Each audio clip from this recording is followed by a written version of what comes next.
अस्सलाम वालेकुम। कासिम के अब्बा को तो टिकटॉक पसंद ही नहीं थी, इसने तो बैन करवा दी थी। लेकिन अब खुद एक वीडियो से टिकटॉक पे मिलियंस फॉलोअर्स ले आए हैं। ये क्या तज़ाद है।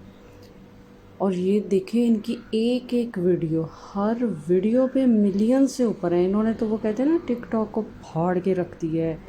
और इवन के टिकटॉक का जो ऑनर है उन्होंने इनको $10,000 की ऑफ़र की है कि वो इनको अगली मंथ देंगे। तो इससे बड़ी क्या कामयाबी होगी। कितने पैसे और कमाएंगे ये टिकटॉक से। देखें इनकी हर वीडियो पे देखें। और फर्स्ट वीडियो तो चेक करें ज़रा, क्या किसी की फ़र्स्ट वीडियो पे इतने आज तक फॉलोअर्स आए हैं। इनकी फ़र्स्ट वीडियो के जो व्यूज़ हैं वो चेक करें। ये देखें, वाह वाह, ऊपर से सवाल है सर, लेट क्यों आए हैं? सर टिकटॉक बंद ना कर दे, सर टिकटॉक बंद ना कर दे। टिकटॉक पे सर आप आए और मिलियंस में फॉलोइंग शुरू हो गई, इतना लेट क्यों आए हैं सर?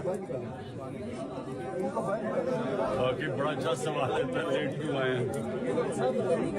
अपनी टिकटॉक पे मकबूलियत को देखते हुए इन्होंने ऑनलाइन मीटिंग स्टार्ट कर दी हैं। देखें इनकी पहली ऑनलाइन मीटिंग जिसमें 50 MNAs जो नॉर्थ अमेरिका के हैं उन्होंने शिरकत की है। तो इन्होंने ऑनलाइन मीटिंग्स और अपनी इन ऑनलाइन मीटिंग्स में पाकिस्तान की मौजूदा सूरत हाल के बारे में डिस्कस किया है। हमें इजाज़त दीजिए, नेक्स्ट वीडियो के साथ हाज़िर होंगे। अल्लाह हाफ़िज़।